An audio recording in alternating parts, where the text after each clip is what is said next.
Have you ever looked at your balance sheet and felt a strange sense of confusion? You might have reached that $1 million milestone that society calls the ultimate success. But as you stand in the grocery store aisle, looking at the rising price of eggs and bread, you do not feel like a millionaire. In fact, you might feel like you are running in place. Today, we are going to peel back the curtain on a reality that most financial news outlets refuse to mention.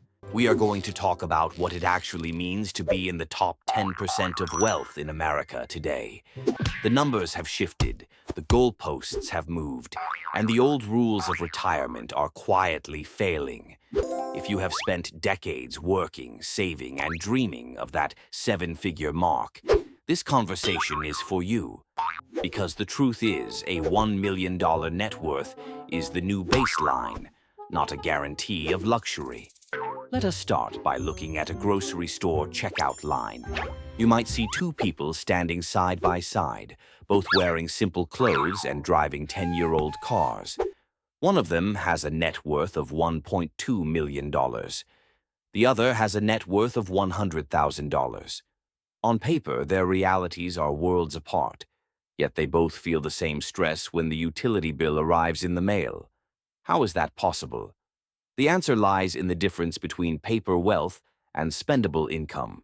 Most Americans who reach the top 10% do so because the value of their family home has skyrocketed.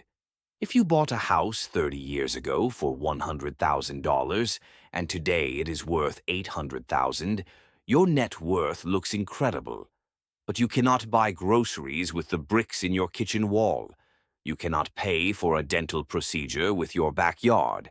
This is the paper millionaire trap. It creates a false sense of security while leaving you cash poor in the years when you need liquidity the most. According to the latest data from the Federal Reserve, the door to the top 10% now opens at roughly $1.1 million.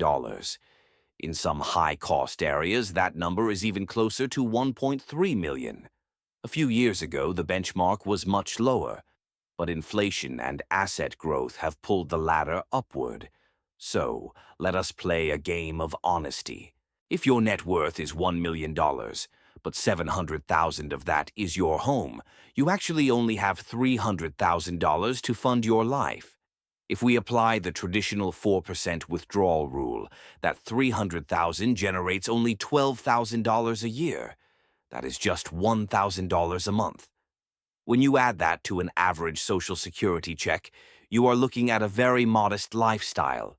It is a far cry from the images of yachts and private jets that the word millionaire usually brings to mind.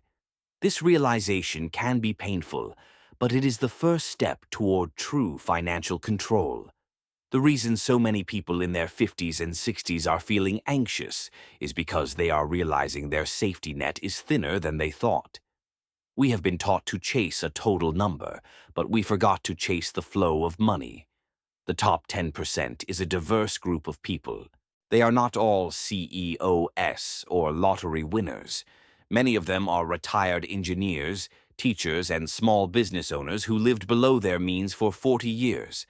They reached the mark through boring consistency. They contributed to their 401k every single month, regardless of the news. They ignored the urge to buy a new luxury car every 3 years. They understood that every dollar spent on showing wealth is a dollar that cannot grow into actual wealth. But even for these disciplined savers, the landscape is changing. The old 4% rule was designed in a world where inflation was low and bond yields were stable. In our current world, some experts suggest a more conservative approach, perhaps 3.3%. This means you need even more capital to generate the same level of peace. So, what is the strategy for those of us who are nearing the finish line? The first habit of the truly wealthy is tracking spendable assets separately from total net worth. Stop looking at your home equity as part of your retirement income. Unless you plan to sell the house and move to a much cheaper area, that money is effectively locked away. Focus instead on your investable assets, your stocks, your bonds, and your cash reserves. This is your real engine. The second habit is identifying and stopping lifestyle inflation immediately. This is the silent thief of wealth. It creeps in the moment your income rises or your kids move out of the house. You think you deserve a nicer vacation or a kitchen remodel. But those choices can delay your freedom by 5 or 10 years. In America today, oversized car payments have become a crisis for the middle class. The average new car payment is now over $700. Many people are paying over $1,000 a month for a machine that loses value every mile it travels. The people who quietly build seven-figure wealth often drive simple, reliable vehicles that are fully paid off. They prioritize the internal feeling of security over the external symbol of status. The third habit is moving from addition to multiplication. In the early years of your career, your wealth grows by addition. You save a few $100s, you add it to the pile. But once your portfolio crosses the $500,000 mark, multiplication takes over. If a $500,000 account grows by 10%, that is $50,000 in a single year. That might be more than you saved through your entire 30s. This is where the climb accelerates. This is why the second million comes so much faster than the first. But to get there, you must stay in the game. You must refuse to panic when the markets dip. Wealth is not built by timing the perfect moment. Wealth is built by staying invested through all the imperfect moments. Now, let us talk about the psychology of the top 10%. When you reach this level, the real reward is not a gold watch or a fancy dinner. The real reward is options. It is the ability to say no to a toxic work environment. It is the resilience to handle a family emergency without going into debt. It is the peace of mind that comes from knowing your basic needs are covered for the next 20 years. This internal peace is almost silent. It is not loud like a sports car. It is a quiet confidence that flows from discipline. But there is a trap that even the wealthy fall into. It is the trap of one more year. People reach their goal, but they are so afraid of the future that they keep working. They keep adding to the pile, even when the pile is already big enough. They trade their healthy years for numbers on a screen that they will never actually spend. This is why having a clear plan is so important. You need to know exactly how much you need to feel safe. And once you reach that number, you need the courage to stop and enjoy the life you built. As we look toward the future, remember that the numbers will keep changing. Inflation will likely continue to move the goalposts, but the principles of wealth building remain the same. Spend less than you earn. Invest the difference in productive assets. Avoid high-interest debt like the plague. And most importantly, be patient.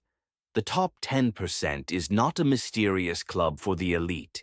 It is a natural destination for anyone who practices steady action in the right direction. If you are just starting your climb, do not be intimidated by the $1 million mark. Focus on the first 10,000, then the first 100,000. Each milestone builds the habits you will need for the next level. And if you are already near the top, take a moment to appreciate the system you have created. You have built a foundation of freedom.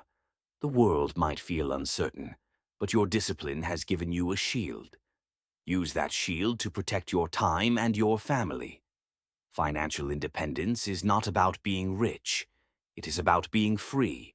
It is about reclaiming your time and living life on your own terms. That is the real truth about wealth. The number is just a symbol. The freedom is the prize. If you found this perspective helpful, I invite you to join our community.